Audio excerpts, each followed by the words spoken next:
Petite bafouille. Bafouille. On parle, On s'écoute. On partage. ici, patrouille des idées. C'est votre ultime bafouille. Ah, ça sort dans la playlist. Vite, la musique. C'est mon ultime bafouille. Et voilà, avec un super jingle, on se retrouve aujourd'hui avec Louise Calico. Bonjour Louise. Bonjour Anne. Alors c'est encore Anne toute seule, je suis désolée. Nous sommes victimes d'une petite épidémie de grippe qui fait que nos animateurs et nos invités ont pas vraiment pu se joindre à nous, mais on va le faire quand même toutes les deux. Et on est Ça va très être heureux bien. d'être là. Absolument. Alors Louise, tu vas nous parler de plein de choses, mais Ouais. si on commençait par, je sais pas, un petit coup de cœur, un petit coup de gueule. Et ben moi du coup j'y réfléchis dans ma baignoire et j'ai décidé de te faire un coup de gueule, coup de cœur, donc un coup de girl. Et j'aimerais parler justement de l'intelligence artificielle dans l'art. Alors l'intelligence artificielle, on en voit partout. En fait, on le vit déjà au quotidien depuis des années à travers les différents réseaux sociaux. Là, ce qui est plus inquiétant, c'est qu'on voit que ça touche énormément les milieux de l'art comme les illustrateurs, ou même on voit des livres aujourd'hui qui sont écrits avec l'intelligence artificielle, et c'est un petit peu mon coup de gueule du jour. J'aimerais aussi remercier les réseaux parce que ça m'a permis de rencontrer des auteurs auto-édités fabuleux comme Justine Sen, Christophe Maignan, Fabrice Cozapé ou Marion Harmonie. Et ça c'est on va dire le côté lumineux de l'AI. D'accord. Donc il y a des bons et des mauvais côtés. Comme dans tout. Alors moi, je dois avouer que j'utilise l'intelligence artificielle pour, entre autres, des démarches vis-à-vis des employeurs ou des administrations. C'est vrai que c'est des bons raccourcis des fois pour rédiger un courrier qui te prendrait 1 heure, 1 heure et demie. Hop, ça te fait un petit brouillon et... Alors j'entends. J'entends. Après, le souci, c'est que écologiquement parlant, c'est un désastre. En termes de consommation d'eau, les serveurs, je crois qu'ils consomment en un mois plus que plusieurs pays. Enfin, c'est assez atroce. Et puis, surtout, ce qu'on remarque et ce qui inquiète beaucoup d'ailleurs de scientifiques, c'est que si on ne fait plus l'effort de faire la recherche, de faire travailler notre cerveau pour écrire, pour comprendre, pour apprendre, en partant du principe qu'en plus l'AI est fiable, etc., ce qui n'est pas toujours le cas. On sait qu'en moyenne, il y a 5 erreurs si vous demandez une dissertation sur Platon, par exemple, vous aurez 5 erreurs en moyenne à l'intérieur. Donc, il ne faut jamais prendre ça pour argent comptant. Et surtout, on ne fait plus travailler nos cerveaux, quoi. Et c'est dommage, à mon sens. Bon, on va essayer de faire travailler nos cerveaux aujourd'hui. Allons-y. Allez, c'est parti. Alors, Louise, aujourd'hui, tu es venue nous parler de poésie. Oui. Tu es venue nous parler de romans. Oui, Tu es venue nous parler de travail d'équipe. tout à fait. Est-ce qu'on commence par la poésie, par exemple ? Allez. J'ai sorti mon premier recueil avec une maison d'édition qui s'appelle Les Bonnes Feuilles il y a maintenant plus d'1 an, parce que j'avais gagné j'avais gagné une médaille d'argent qui me permettait du coup de faire éditer mon recueil. Et la poésie, ça m'est venu un peu... je n'ai pas la prétention du tout d'être une Verlaine ou une Baudelaire. La poésie, chez moi, c'est plus un cri du cœur et une certaine musicalité. Donc j'ai décidé d'en faire un nouveau recueil qui s'appelle Sorolidarité et qui aborde, on va dire, la solidarité, la femme, l'amour et des thèmes en fait que j'appelle ça de la poésie bonbon en fait. L'idée c'est de pouvoir en lire un peu tous les matins et que ça donne le sourire et que ça fasse un peu réfléchir aussi. Ok. Voilà. Et donc, du coup, ce nouveau recueil est en lice pour le prix des auteurs indépendants. C'est dans les tuyaux. D'accord. Tu nous diras hein, si jamais... Avec grand plaisir. Alors ça, c'est la poésie. Je crois que tu travailles sur un roman ou tu as déjà travaillé sur un roman ? Alors, j'en ai déjà sorti 2. Ah. Un en 2024, un en 2025, et j'espère le prochain pour 2026. Globalement, j'écris du feel good, pas forcément d'ailleurs avec des je pars pas forcément de quelque chose de joyeux, parce que là, en l'occurrence, le tout dernier, donc, est sorti en 2025, il part d'un accident de voiture. On imagine mal comment en faire quelque chose de joli. Et pourtant Lily, bien qu'elle soit complètement fracassée en début de roman, va décider de partir sur les routes de Bretagne et de faire 3 semaines de road trip en réalisant les rêves qu'elles avaient avec ses meilleurs amis décédés. Et au fur et à mesure du livre, on va la voir bien évidemment se dépasser, mais aussi se retrouver, faire face à son corps qui est blindé de cicatrices et qui est complètement transformé après l'accident. Et elle va vivre plein d'aventures et puis leur dire au revoir. Et se sentir mieux à la fin, du coup. Qu'est-ce qui te motive à écrire ? Pourquoi est-ce que tu mets des choses comme ça sur papier ? Est-ce qu'on demande à un oiseau pourquoi il vole ? Oui, non, mais c'est pas un oiseau qui est invité à cette émission de radio, alors... Je sais pas, j'écris depuis toujours. En fait, je crois qu'une des plus vieilles photos de moi, c'est je dois avoir 1 an et je suis sur la Remington de ma mère. Moi, j'ai toujours aimé les lettres, j'ai toujours aimé les mots. Donc moi, ça me fait du bien. Quand j'écris, je me sens bien, je me sens à ma place. Et puis, ma démarche personnelle aussi, c'est de partager mes valeurs de cœur. Donc, pareil, comme dans la poésie, c'est-à-dire la solidarité, le partage, l'amitié, l'amour, et puis de faire du bien, la résilience aussi, et de faire du bien, de distribuer à ma petite échelle un peu de bonheur et un peu de réflexion toujours. Ouais, c'est sympa, parce que... C'est pas qu'on manque vraiment de tout ça, on en a plein, mais ça fait toujours du bien. À notre époque, je pense que c'est pas mal. Oui, non, je pense que c'est pas mal. Si jamais il y a un excellent documentaire en ce moment qui est disponible sur la chaîne parlementaire, et c'est sur François Mitterrand. Ouais. C'est fait c'est commenté par sa fille, Mazarine Pinjot. Et c'est super intéressant parce qu'apparemment, alors on sait qu'il aimait beaucoup écrire, mais en fait il aimait beaucoup écrire de la littérature au-delà du pamphlet politique. Et elle raconte ça très bien, elle-même elle est écrivain. Ouais. Et je trouve que ça résonne un peu avec ce que tu dis, c'est-à-dire cette idée aussi qu'il y a une espèce d'appel. C'est pas le genre de métier qu'on décide de faire. J'hésite entre... alors je vais peut-être être boulanger ou bien président de la République ou peut-être écrivain. C'est ça, mais ça va même plus loin, c'est qu'on est dans une société qui n'est pas forcément adaptée pour les artistes, il ne faut pas se mentir. Et quand on est intrinsèquement artiste, qu'en fait la seule chose qui nous fait vibrer réellement en termes de vocation, c'est l'écriture ou la peinture, etc., c'est pas facile de trouver sa place, c'est presque un engagement... un engagement personnel et un choix qui demande beaucoup d'audace et de courage. Mais je crois que quand c'est inhérent à ce que tu es, en fait, t'as pas le choix. Tu dois y aller. C'est être toi. Donc, c'est précieux. Eh bien, bravo d'être toi-même. Merci. J'essaye. Alors, donc, pour récapituler, tu as déjà sorti 2 romans. Tu es en train de travailler sur le 3e. Oui. La sortie du 3e, tu l'attends pour... Idéalement, novembre 2026. Novembre 2026. Très bien. Louise Calico, on trouve ça sur les réseaux ? On trouve ça sur les réseaux, beaucoup plus sur Instagram où je fais pas mal de pitres d'ailleurs. J'ai un site internet éponyme. Et puis, parce que le monde est le monde, on me trouve aussi sur Amazon. Oui, alors oui. Les auteurs indépendants savent que Amazon, des fois, c'est très difficile à contourner. C'est ça. En fait, j'y ai résisté pendant 2 ans. Et là, j'ai craqué en fin d'année dernière. Et je vois bien que c'est un incontournable, en fait. C'est difficile de passer outre. C'est difficile. Et puis, c'est un package, quoi. C'est tout l'avantage. C'est-à-dire qu'il y a à la fois l'impression et la diffusion. Et ça... Alors, par contre, moi, l'impression, je passe pas par Amazon. Ah, d'accord. je préfère passer par un imprimeur français, en l'occurrence. Okay, très bien. C'est déjà bien. Mais effectivement, la diffusion par Amazon, c'est compliqué de passer outre. C'est ça. En tant qu'auteur indépendant. Alors, bien sûr, quand on signe avec une maison d'édition, c'est une autre histoire. Mais voilà, les indépendants. C'est ça. Ok, merci beaucoup pour tout ça. On va parler d'un autre projet encore, parce que Louise fait plein de choses. Louise n'arrête jamais.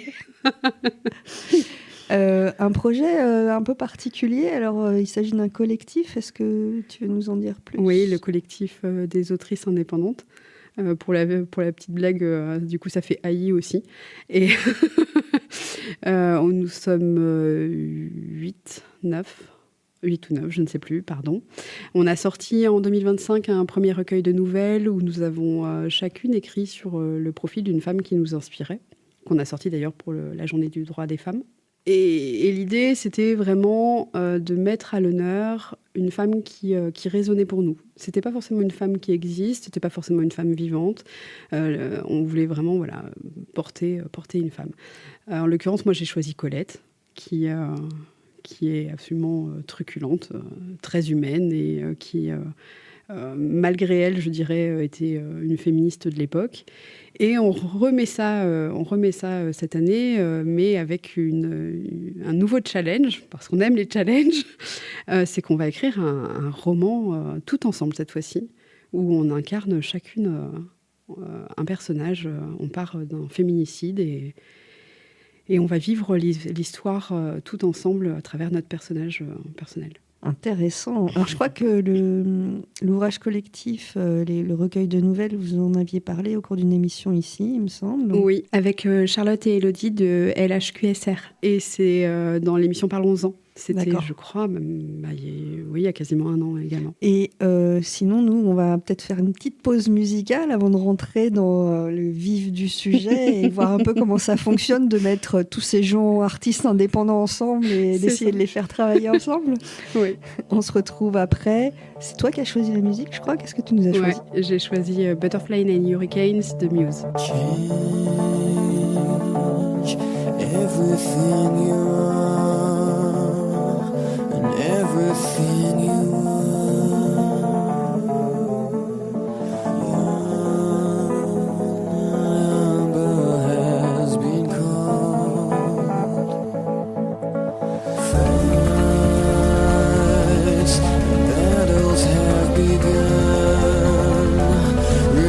will surely come.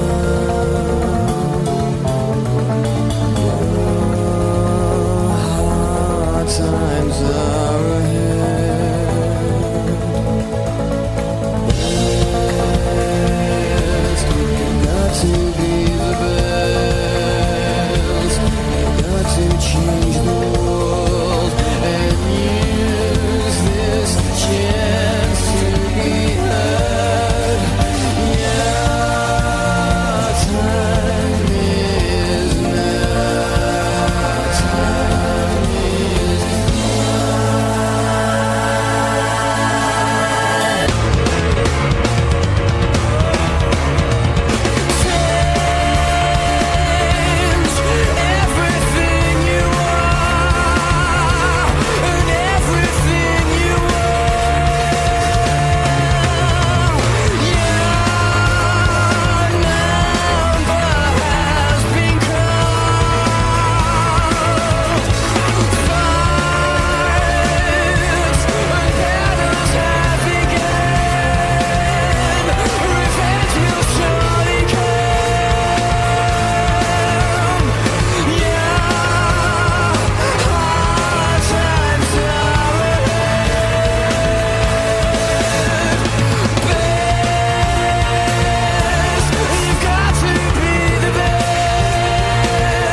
Et voilà, c'était Muse, Butterflies and Hurricanes.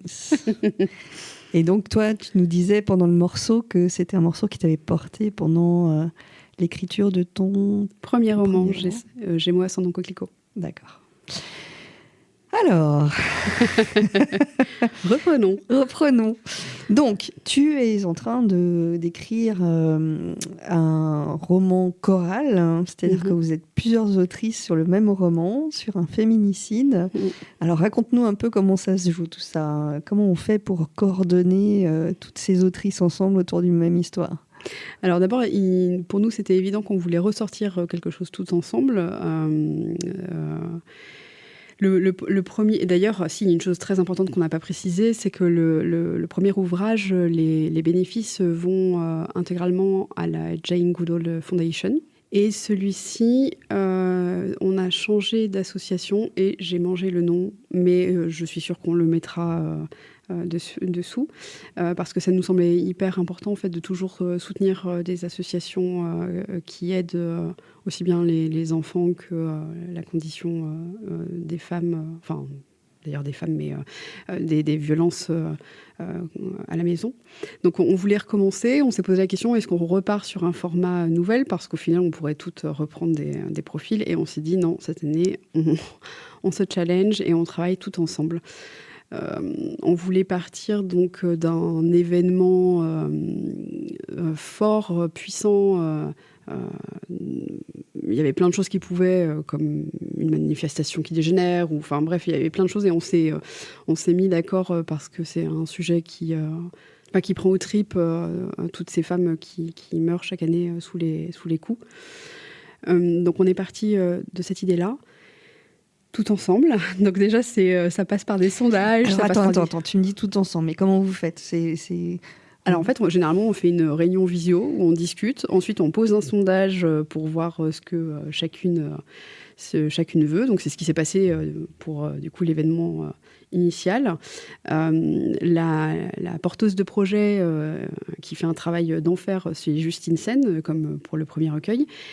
Et qui, elle, est notre gardienne de la cohérence, parce que, bien évidemment, quand on réunit 8 plumes différentes, il faut pouvoir accorder les styles, et puis on vient chacune avec nos histoires, avec notre façon de voir les choses.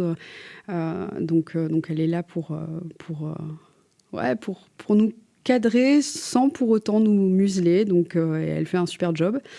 Et là, en fait, on attaque le côté où on doit... On discute de tout, tout en travaillant individuellement, pour l'instant en tout cas, la trame de notre personnage en fait. Alors, il faut en expliquer un peu plus pour les gens qui ne sont pas du milieu. Hein. La trame du personnage, c'est-à-dire vous faites du tissage Alors, les écrivains ont tous des façons différentes de travailler. Pour ma part, je travaille aussi beaucoup avec une trame. Avant d'attaquer l'écriture d'un roman à titre personnel, je vais construire l'intégralité de mes personnages. Alors moi, je fonctionne encore sur carnet papier parce que j'aime les stylos et j'aime le papier. Mais je sais qu'il y en a qui le font sur l'ordinateur. Et donc on construit tous nos personnages et on va construire la trame, c'est-à-dire les grands événements qui vont rythmer le roman. Ça, c'est ma façon de travailler. Là, en l'occurrence, on est 8, donc je m'adapte aussi à la façon... on construit ensemble, en fait, une nouvelle façon de travailler. Justine nous a fourni des fiches personnages et nous a demandé en amont, en fait, de créer nos personnages pour l'histoire. Et ensuite, elle va nous mener dans la rédaction de ce roman. Alors, je vois plein de raisons pour lesquelles ça doit être assez compliqué à faire. Donc, jusqu'à présent, vous en êtes à faire les fiches de personnages. Oui. Est-ce que tu peux partager avec nous quelque chose de très positif au cours de ce process et quelque chose de très négatif que tu as éprouvé? S'il y a un, Oui. Alors, moi, j'aime toujours les projets créatifs en général. C'est très galvanisant. Et puis, le fait d'être tout ensemble, ça motive. Ce qui est plus compliqué, pour moi en tout cas, bien évidemment, c'est qu'on doit se ranger à la majorité et qu'on n'est pas forcément d'accord avec le chemin qui va être emprunté. Mais c'est aussi le jeu. C'est que quand on décide de faire un collectif, on va défendre éventuellement nos arguments sur ce qui va nous motiver et ce qui nous paraît le plus important à dire. Néanmoins, voilà, on doit trouver l'équilibre pour que chacune se sente à sa place. Donc parfois un peu de frustration dans les décisions, mais globalement ça reste une aventure hyper enthousiasmante.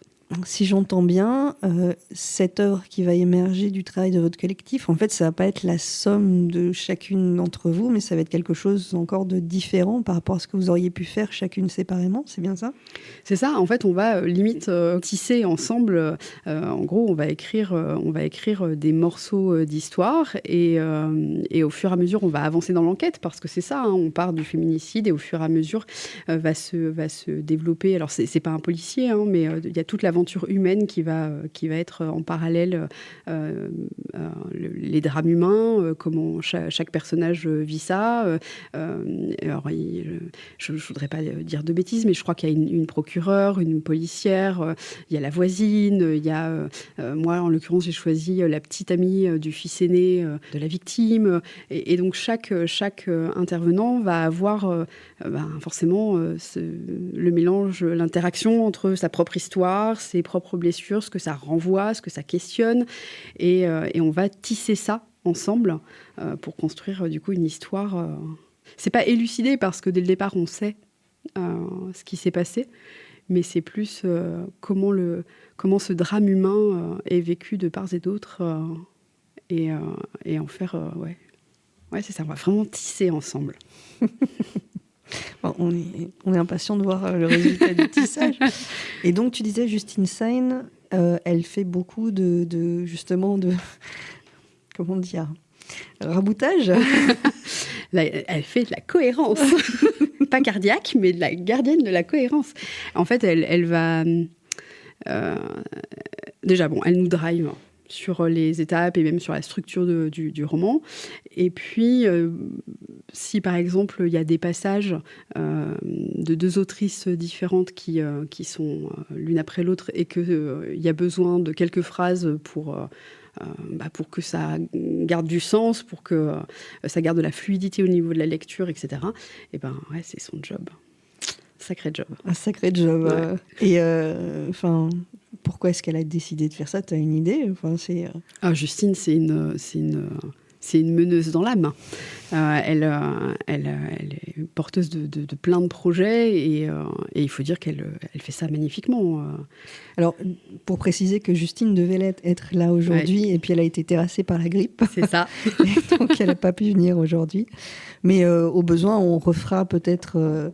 une émission avec elle pour comprendre vraiment, peut-être après le projet, pour comprendre comment ça s'est passé.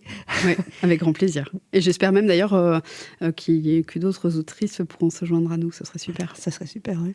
Ok, donc, vous avez votre trame. Mm-hmm. Alors, pour l'instant, vous en êtes aux fiches personnages. Mm.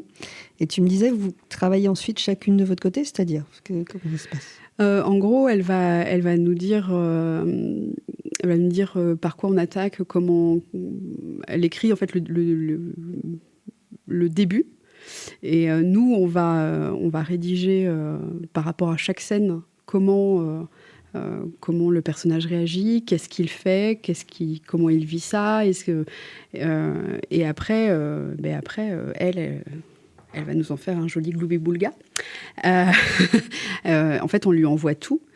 Et elle replace ça et limite un peu comme une sculptrice sur l'argile, quoi. Elle va tout remodeler pour que ça s'accorde ensemble. Et derrière, elle nous redonne l'étape suivante et chacune rédige. Sachant que bien évidemment, même si chacune rédige de son côté, on est en discussion perpétuelle. On continue toujours de discuter. Si on a le moindre doute, on en parle ensemble. D'ailleurs, même sur le choix de la ville ou du lieu, etc., on discute de tout le temps.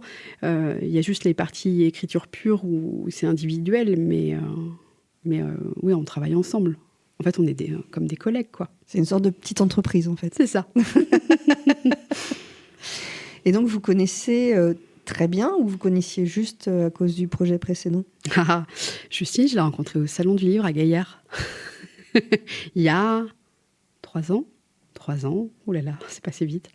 Et ça a été, on était l'une à côté de l'autre. On avait toutes les deux nos premiers romans avec des coquelicots dessus. Donc nous avions 2 tables de coquelicots. et ça a été un gros coup de cœur. Et on est resté en contact depuis. Et on fait assez fréquemment des salons. Des salons, c'est-à-dire, c'est quoi ? Les salons du livre, comme celui de Gaillard. Mais là, par exemple, début décembre, on était au Noël du livre à Domaine, à côté de Grenoble. Nous avons également fait le salon J'écris, je médite dans le sud à Saint-Saturnin-les-Aptes. Enfin, en fait, on bouge ensemble et on prend des tables, alors parfois seuls, parfois ensemble littéralement. Et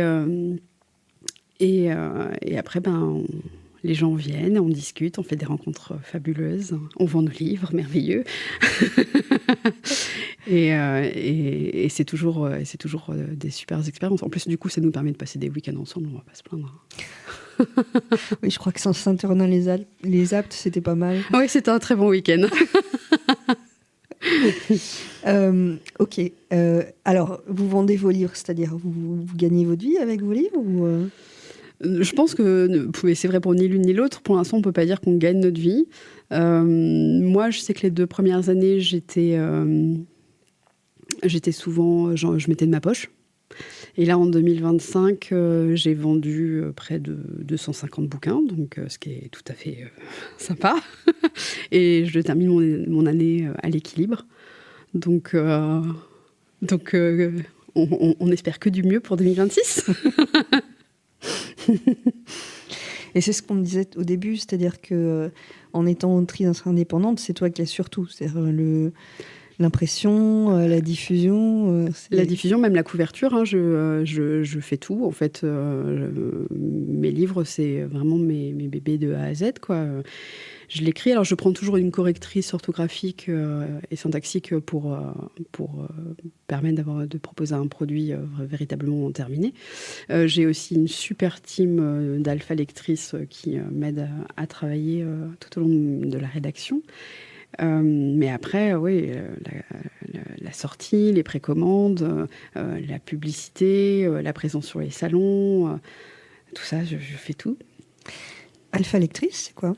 Alors, il existe 2 types de personnes qui relisent un roman. Vous avez les bêta-lecteurs, ce qu'on connaît le plus, c'est les gens qui relisent une fois que la première version est terminée. Vous vous envoyez aux bêta-lecteurs, ils vont vous faire des retours pour pouvoir faire une correction. Et les alpha-lecteurs, enfin moi en l'occurrence c'est des lectrices, ce sont des personnes qui vont lire au fur et à mesure. Donc en gros, moi dès que j'ai terminé un chapitre, je leur envoie et j'aime beaucoup cette formule parce que si à un moment donné je prends un virage qui ne fonctionne pas et qu'elles sont plusieurs à me le dire, eh ben, je peux le rectifier tout de suite. Alors que quand le livre est écrit, si vous devez tout recommencer depuis, c'est compliqué. Et puis c'est très très motivant. Moi, elles sont 6, c'est 6 femmes qui sont presque mes coachs quand j'ai des moments de mou où je me démotive, où elles sont là. Bon alors, il arrive quand ton chapitre prochain Enfin, c'est un appui et un soutien très fort. Et comment tu les as trouvées ? Certaines sont mes amies dans la vie et d'autres par Instagram. Instagram, c'est vraiment plein de jolies rencontres. Il y a je crois qu'on appelle ça Bookstagram aussi. On appelle ça Bookstagram, oui, tout à fait. Enfin, en l'occurrence, c'est pas que sur Bookstagram. Hein. J'ai, par exemple, une de mes alphas que j'avais rencontrée parce qu'elle a un conte poétique érotique que j'adorais. Et puis, au fur et à mesure de discussion, donc vraiment rien à voir au départ, même si c'est toujours par rapport à l'écriture, mais quand même. Et donc, en fait, non, là-dessus, Instagram, c'est extraordinaire. Ça permet de faire des rencontres magiques. Et alors, pour le travail en commun, vous êtes partis sur quoi ? Alpha lecteur, bêta lecteur Alors, Justine, elle préfère pour le coup les bêta lecteurs. Donc, on a une team qui nous attend à la fin. Ah, ça veut dire qu'il y aura peut-être de la réécriture finale à faire. Il y aura forcément de la réécriture finale, oui. Si tu devais imaginer un nouveau projet de ce genre-là, ouais. Est-ce que tu repartirais sur exactement la même chose ? Qu'est-ce qui, pour l'instant, de ce que tu vois du projet, qu'est-ce qui te dit ça marche bien, ça c'est On ne sait pas. Ou alors, est-ce que tu n'as aucune idée pour l'instant et tu te dis, on va voir ce que ça va donner au final? Alors honnêtement, moi je suis une femme de challenge, hein. Donc j'ai envie de te dire que je repars, je re-signe. Bah, d'ailleurs, quand Justine, avant même de savoir vers quoi on allait, elle a dit qui repart. Instantanément, je lui ai dit moi. J'ai pas peur de me confronter aux difficultés et j'aime en fait ce type de projet. Donc je re-signe demain avec grand plaisir. Et tu dirais que ça a changé ta façon de travailler sur les autres projets aussi, ceux où tu es plus seule ou... Non, ça par contre, je pense que j'ai créé ma méthode, parce que j'ai une méthode, étant TDAH, je peux avoir des soucis, donc j'ai besoin de structure, etc. J'ai vraiment créé une méthode d'écriture qui me convient. Et ça, pour le coup, je dis pas qu'elle peut pas évoluer avec le temps, bien évidemment, hein, mais là, à l'heure actuelle, ça n'a pas bougé. Non. Donc, il y a la poésie. Oui. Il y a l'écriture seule ou l'écriture en groupe. Est-ce qu'il y a autre chose dans ta vie créative dont tu voulais nous parler? Je peins aussi. Je peins également et je vends parfois des tableaux. J'organise des ateliers d'écriture, des ateliers d'écriture intuitive et des ateliers peinture et écriture. Et j'organise également des cercles de femmes. Et c'est déjà bien. Oui, ça occupe, hein? Oui. En plus, je suis maman célibataire à côté, alors oui. Et donc, on va pouvoir retrouver tout ça sur tes réseaux, j'imagine, Louise Calico, c'est ça? C'est ça, tout à fait. Ok, sur Insta. Et puis, alors, les autres autrices du collectif, donc on a Louise Calico, Justine Sen, qui est la grande prêtresse de la cohérence. C'est ça. Alors ensuite, dans un désordre total, hein, c'est les notes que j'ai prises au vol. Donc, Amandine Bazin-Jama, Laure Inise, Nathalie Héré, Mélodie Miller, Clara Renard, et Kat de Kex. Voilà. Et on les embrasse toutes. Et on vous mettra tous les détails, bien sûr, avec l'émission. Est-ce que on a des petites choses à dire à l'agenda, je crois? Donc, pour l'agenda, il y a un événement de la MJC d'Annemasse qui a lieu en février, du 7 au 20 février, Cinémôme. Donc, si vous avez des enfants... pendant les vacances et que vous voulez les occuper ou que vous voulez leur faire découvrir le cinéma, c'est plein de projections de films exclusivement pour les enfants. Alors, exclusivement pour les enfants.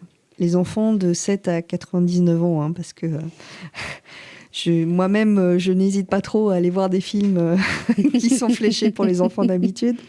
Donc, profitez-en. Donc, Cinémôme, c'est à la MJC d'Annemasse, c'est au Ciné Actuel.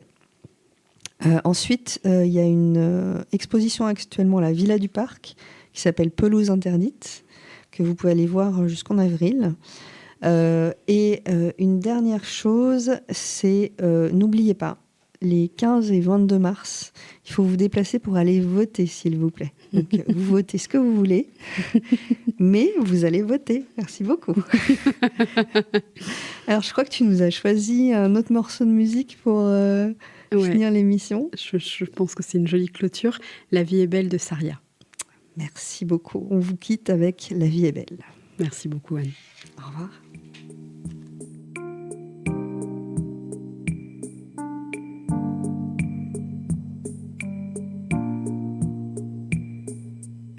J'ai envie de te dire que la vie est belle, qu'on a tous une place au soleil, à tes pieds sont cachés des mondes, des merveilles, un baiser volé te lève de ton sommeil. J'ai envie de te dire que la vie est belle comme une solution aux problèmes, que le vent se lève de temps en temps. Nous serons heureux pour l'éternel, que tu peux traverser la nuit sans tomber,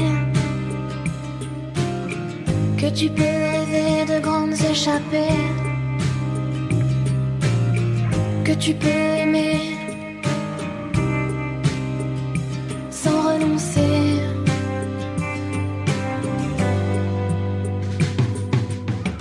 Tu verras mon amour que la vie est belle, tu verras sans sommeil, mes gants de velours dénoueront tes chaînes et nous serons heureux. Pour l'éternel, tu verras mon amour, que la vie est belle, tu connaîtras ce jour. Sans pareil, mes gants de velours dénoueront tes chaînes et nous serons heureux. Pour l'éternel, que tu peux traverser la nuit sans tomber,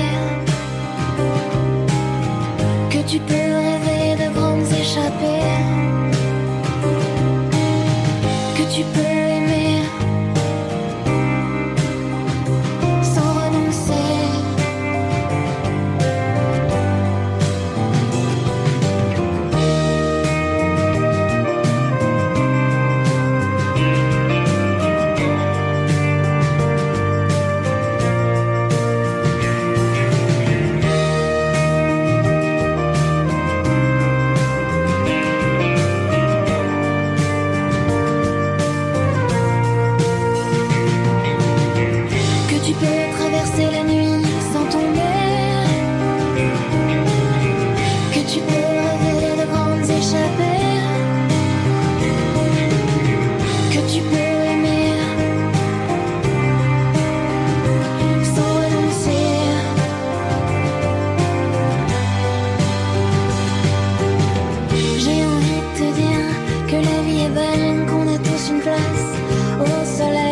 Tes pieds sont cachés, des mondes, des merveilles, un baiser volé. Te lève de ton sommeil, j'ai envie de te dire que la vie est belle comme une solution au problème, que le vent se lève de temps en temps. Nous serons